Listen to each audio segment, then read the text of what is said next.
Assalamualaikum warahmatullahi wabarakatuh. Perkenalkan, nama saya Muhammad Zainur Ramdhani. Saya Bunga Sabitri. Saya Nadira Priyani.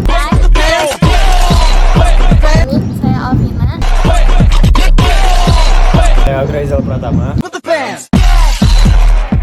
Dan saya Tiara Duyananta. Kami kelompok 5 dari kelas 12 4 SMA Negeri 1 Sumedang akan membahas tentang Membongkar efek bendungan raksasa Jati Gede terhadap peningkatan suhu di Sumedang. simak videonya ya.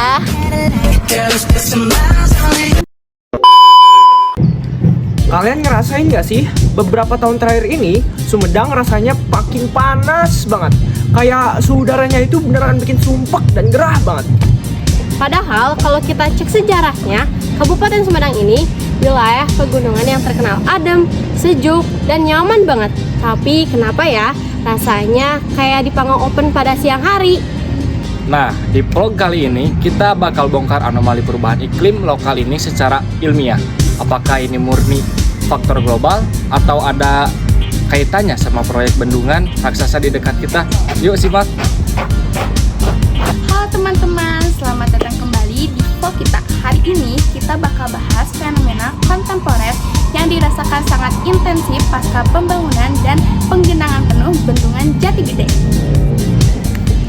Keberadaan genangan air raksasa yang membendung Sungai Cimanuk tersebut ternyata memicu mata rantai perubahan ekologis yang secara radikal mengubah kondisi atmosfer dan iklim mikro di wilayah daratan Sumedang dan sekitarnya. Banyak yang nanya, kok bisa sih bendungan air malah bikin suhu udara daratan melonjak?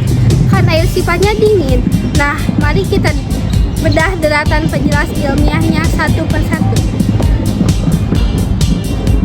Hubungan kasualitas ilmiah pertama diawali oleh land use change atau perubahan tata guna lahan dalam skala masif. Sebab utamanya adalah hilangnya vegetasi hijau skala besar. Sebelum bendungan Jati Gede digenangi, wilayah tersebut merupakan ekosistem daratan subur yang dipenuhi oleh ribuan hektar hutan alam dan perkebunan warga.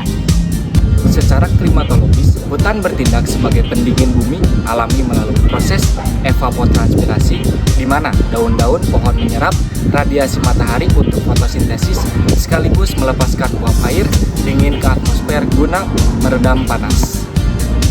Ketika lahan hijau ini ditebang, habis untuk diubah menjadi area genangan air, Sumedang kehilangan benteng pertahanan ekologis penyerap panas tersebut.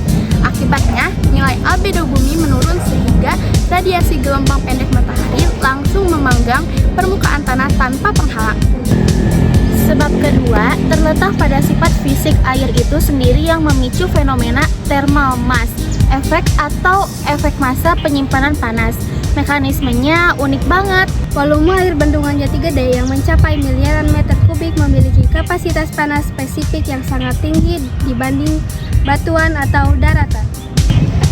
Sifat fisik ini membuat permukaan air bendungan bertindak seperti spons raksasa yang menyerap dan memerangkap energi panas matahari dalam jumlah besar sepanjang siang hari tanpa menjadi cepat panas. Namun, energi termal yang terperangkap ini tidak hilang begitu saja. Ketika sore hari tiba hingga sepanjang malam hari saat udara daratan mulai mendingin, massa air bendungan justru melepaskan kembali cadangan energi panas tersebut secara perlahan ke atmosfer. Makanya, pas malam udara tetap terasa gerah. Proses pelepasan panas ini berjalan beriringan dengan tingkat penguapan atau evaporasi uap air yang sangat tinggi akibat luasnya permukaan bendungan. Akibat dari kombinasi antara hilangnya satuan pelindung dengan adanya pelepasan panas serta evaporasi massa air bendungan, terciptalah fenomena indeks ketidaknyamanan termal atau heat index di atmosfer Sumedang.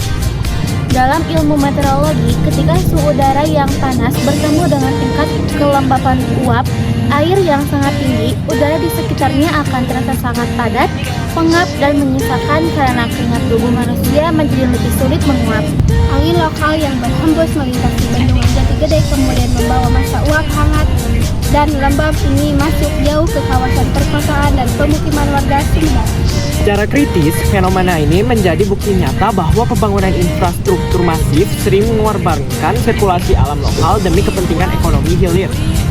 Karena bendungan ini tidak mungkin dibongkar kembali, maka satu-satunya solusi logis yang harus dilakukan adalah komitmen pemerintah dan masyarakat untuk melakukan aksi nyata.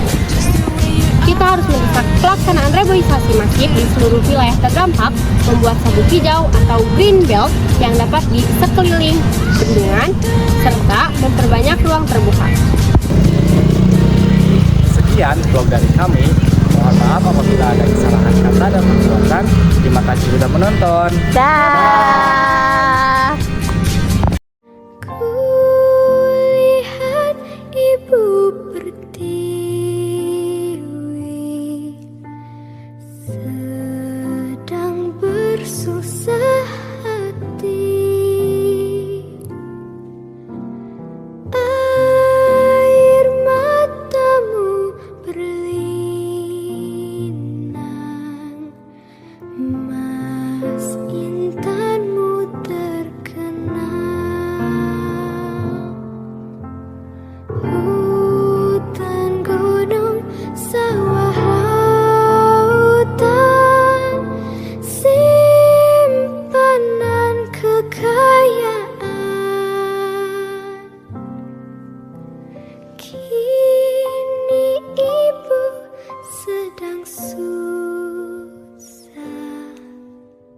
merintih dan berdoa.